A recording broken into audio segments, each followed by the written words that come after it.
মেহেরপুরের সাংস্কৃতিক সংগঠনের রূপকার আমাদের প্রিয় নাসির মিরু ভাই বদরুজ্জামান। আমার স্কুল ও কলেজ জীবন কেটেছে মেহেরপুরে। আমি মেহেরপুর সরকারি বালক উচ্চ বিদ্যালয় ও মেহেরপুর সরকারি কলেজে পড়াশোনা করি। পরে কুষ্টিয়া সরকারি কলেজ ও রাজশাহী বিশ্ববিদ্যালয়ে পড়াশোনা করি। আমি মেহেরপুরে থাকাকালীন সময়ে মোহাম্মদ নাসির উদ্দিন মিরু প্রতিষ্ঠিত মধুচক্রের একজন সক্রিয় কর্মী ছিলাম এবং মেহেরপুরের সাহিত্য ও সাংস্কৃতিক কর্মকাণ্ডে জড়িত ছিলাম। ৬০-এর দশকের শেষ প্রান্তে মেহেরপুরের সাংস্কৃতিক সংগঠন মধুচক্রের অনুষ্ঠানে যেতে আসতে প্রিয় নাসির ভাইয়ের সাথে সবসময় দেখা হতো, কথা হতো। তখন আমি মেহেরপুর সরকারি বালক উচ্চ বিদ্যালয়ে নবম শ্রেণীর ছাত্র। তারপর মহান মুক্তিযুদ্ধ। সদ্য স্বাধীন দেশে আবার নতুন করে দেখা হলে তিনি তার সম্মোহনী জাদু বলে কাছে টেনে নেন। সম্পর্ক ঘনিষ্ঠতা পায়। রাজনীতি তখন দারুণ আকর্ষণ। নাসির ভাই তখন সমাজতন্ত্রকে আদর্শ ভেবে মার্ক্সবাদী সমাজতন্ত্রের রাজনীতিতে সক্রিয়। তার মুখে তখন উৎপাদনের সম্বণ্টন, শ্রেণী বিলোপ, মুনাফা ও পুঁজিবাদের অবসান, সমস্ত কলকারখানার রাষ্ট্রীয়করণ, কৃষি ব্যবস্থায় সমবায়ের কথা। রাষ্ট্রই সব মানুষের জীবিকা ও বাসস্থানের ব্যবস্থা করবে, প্রতিটি মানুষকে রাষ্ট্রই দেবে শিক্ষা ও চিকিৎসার সমান সুযোগ, এরকম অনেক আশার বাণী শুনিয়ে চলেছেন শহরে গ্রামে গঞ্জে সর্বত্র। অনেককেই বিপ্লবের স্বপ্ন দেখিয়েছেন। সমাজ ব্যবস্থা বদলের জন্য আহ্বান জানিয়েছেন। এক সময় দেখলাম রাজনীতি তাকে আর টানছে না। পরবর্তীতে তিনি গণগ্রন্থাগারে রচনাকৃতে নিয়োজিত হলে স্বাভাবিকভাবেই সক্রিয় রাজনীতি থেকে নিজেকে সরিয়ে নেন। গণগ্রন্থাগারের চাকরিটি তার জন্যে যথোপযুক্ত ছিল বলেই মনে হয়। তিনি বই ছাড়া চলতে পারতেন না। বই ছিল তার সার্বক্ষণিক সঙ্গী। আমি তার মেহেরপুরের বাড়িতে গিয়ে দেখেছি বেশ বড়সড় ঘরে ইটের উপর তক্তা বিছিয়ে বই রাখা হয়েছে। ঘরের মেঝে থেকে ছাদ পর্যন্ত শুধু বই আর বই। লাইব্রেরি ছাড়া কারও ব্যক্তিগত সংগ্রহে এত বই তখন আমার দেখা ছিল না। তিনি শুধু বই সংগ্রহই করতেন না, মনোনিবেশ সহকারে গভীর রাত অবধি পাঠ করতেন। তার এই নির্বিচ্ছিন্ন গানচর্চা তাকে একজন বুদ্ধিজীবী হিসাবে সমাজে প্রতিষ্ঠিত করেছে। ইতিহাস, সাহিত্য, সমাজতত্ত্ব, নৃতত্ত্ব, রাজনীতি ইত্যাদি বিষয়ে তার জ্ঞান ও গভীরতা বিদ্যোৎসাহী মহলে তাকে উচ্চ আসন দিয়েছে।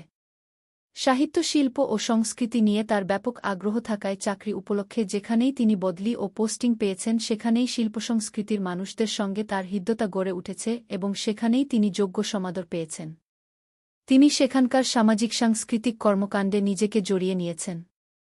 সমাজের সকল শ্রেণীর মানুষের মধ্যে গানের আলো ছড়িয়ে দিতে চেয়েছেন, বিশেষত কিশোর, তরুণ ও যুবকদের মধ্যে। তাই তো দেখি যেখানেই তিনি গিয়েছেন সেখানেই শিশু একাডেমি, লাইব্রেরি ও শিল্পসংস্কৃতি বিষয়ক প্রতিষ্ঠানগুলোর সঙ্গে নিজেকে যুক্ত করেছেন। তার শেষ কর্মস্থল ছিল কুষ্টিয়া। এখানে তিনি দীর্ঘকাল বসবাস করেছেন। এখানেও তাকে দেখেছি শিল্পসংস্কৃতির অনুরাগী ব্যক্তিদের সঙ্গেই চলাফেরা করতে। তাকে দেখেছি শিশু একাডেমি, সিডিএল, রবীন্দ্রসঙ্গীত পরিষদের হয়ে সামাজিক ও সাংস্কৃতিক নানামুখী প্রোগ্রাম বাস্তবায়নে কাজ করতে। তিনি বিজ্ঞান চেতনা পরিষদের হয়েও সক্রিয় ভূমিকা পালন করেছেন। ৮১ সালে নাসির ভাইয়ের নেতৃত্বে আর্টিস্ট মীর রওশন আলী মনা ও সাপ্তাহিক মুক্তিবাণী পত্রিকার নির্বাহী সম্পাদক রবিউল আলমসহ আরও কয়েকজনকে নিয়ে আমাদের গ্রামের স্কুল প্রাঙ্গণে আলোর মেলা নামে একটি পল্লী মেলা অনুষ্ঠিত হয়। আলমডাঙ্গা থানাধীন ওসমানপুর, প্রাকপুর, লক্ষ্মীপুর ৩ গ্রামের সম্মিলিত সহযোগিতায় অনুষ্ঠিত মেলাটি এলাকাবাসীর মধ্যে বেশ আলোড়ন সৃষ্টি করে এবং উপভোগ্য হয়। সেখানে তার মাত্র ২ দিনের উপস্থিতি গ্রামের অনেক মানুষের হৃদয়ে দীর্ঘদিন আজলমান ছিল। আমার চাকরিতে যোগদানের পর থেকে তার সঙ্গে যোগাযোগ কমে যায়। তারপর ৯৫ সালে তাকে কুষ্টিয়াতে গণগ্রন্থাগারে পাওয়ার পর থেকে আবারও সম্পর্কের নিবিড়তা ফিরে পায়। প্রসঙ্গক্রমে উল্লেখ্য যে কুষ্টিয়া সরকারি কলেজের অর্থনীতির প্রফেসর নুরুল ইসলাম চৌধুরী শুধু একজন নামকরা শিক্ষক ছিলেন বলেই না, তিনি একজন দক্ষ অভিনেতা, সফল নাট্যকার ও নাট্য নির্দেশক ছাড়াও বহু গুণে গুণান্বিত ছিলেন বলেই তার আকস্মিক মৃত্যুর পর অনুষ্ঠিত নাগরিক শোকসভায় অনেকে একটি স্মারক গ্রন্থ প্রকাশের উপর গুরুত্ব আরোপ করেছিলেন। পরবর্তীতে নাসির ভাই মরহুমের জামাতা হিসাবে আমাকে স্মারক গ্রন্থটি প্রকাশের দায়িত্ব নিতে বলেছিলেন।